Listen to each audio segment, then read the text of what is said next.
بسم اللہ الرحمن الرحیم۔ مجنو کی محبت کا سچا واقعہ۔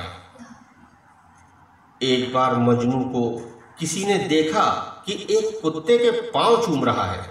اس نے پوچھا کہ اے مجنو، تم ایسا کیوں کر رہے ہو؟ مجنو نے کہا، یہ کتا لیلا کی گلی سے ہو کر آیا ہے، میں اسی لیے اس کے پاؤں چوم رہا ہوں۔ میرے دوست، ایسے مست اور عقل کے خرابی آئے ہوئے انسان کو مجنون یا پاگل نہ کہا جائے تو کیا کہا جائے؟ کسی فارسی شاعر نے یہی بات شعر کی ہے کہ میں لیلا کے گھر کی دیواروں کا طواف کرتا ہوں، کبھی یہ دیوار چومتا ہوں، کبھی وہ دیوار چومتا ہوں، اور دراصل ان گھروں کی محبت میرے دل پر نہیں چھا گئی، بلکہ اس کی محبت جو ان گھروں میں رہنے والی ہے۔ ایک بار ایک شہر کے حاکم نے سوچا کہ لیلا کو دیکھنا چاہیے کہ مجنو اور اس کی محبت کے افسانے ہر ایک کی زبان پر ہیں۔ جب سپاہیوں نے لیلا کو پیش کیا تو حاکم حیران رہ گیا کہ ایک عام سی دکھنے والی لڑکی، نہ شکل، نہ رنگ، نہ روپ۔ اس نے لیلا سے کہا، تو دوسری حسیناؤں سے زیادہ بہتر نہیں ہے۔ لیلا کہنے لگی، خاموش رہو کیونکہ تم مجنو نہیں ہو۔ ایک بادشاہ نے لیلا کے بارے میں سنا کہ مجنو اس کی محبت میں دیوانہ بن چکا ہے۔ اس کے دل میں خیال پیدا ہوا کہ میں لیلا کو دیکھوں تو صحیح۔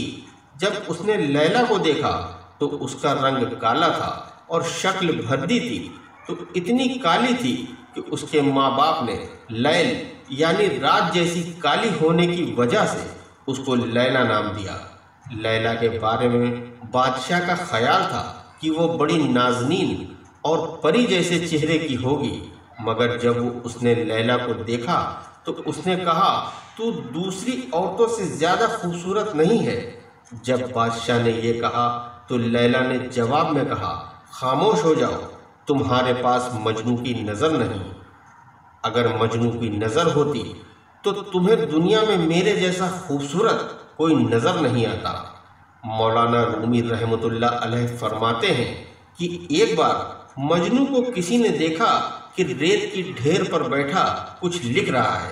اس پر انہوں نے کہا کہ ایک جنگل میں ایک آدمی ایک بار مجنو کو دیکھا کہ غم کے بیاباں میں اکیلا بیٹھا ہوا تھا۔